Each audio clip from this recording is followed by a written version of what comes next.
நடத்துற தேர்தல் அல்ல.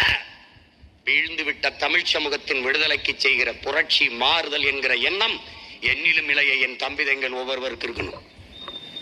ரொம்ப சுருக்கம்.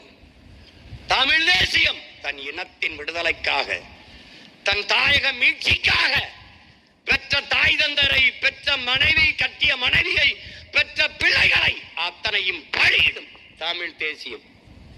திராவிடம் பெற்ற பிள்ளைகளுக்கு பதவி கேட்டு பல்லிழித்து நிற்கும். இதாண்டா திராவிடம். அதே நேரத்தில் நிற்கும் தமிழ் தேசியம். மண்ணின் விடுதலைக்கு செத்து விழும். அதே நேரத்தில் பதவி கேட்டு பல்லிழித்து கைகட்டி நிற்கும் திராவிடம். இப்படி நிற்கிறீர்களே என்று கேட்டால், சங்க இலக்கியத்தில் ஒரு தெருவில் சாவுப்பறை கேட்டால் மற்றொரு தெருவில் மங்கள இசை கேட்கும் என்று வாய்கிழிய பேசும். இதாண்டா திராவிடம். சும்மா போற போக்குல அவங்க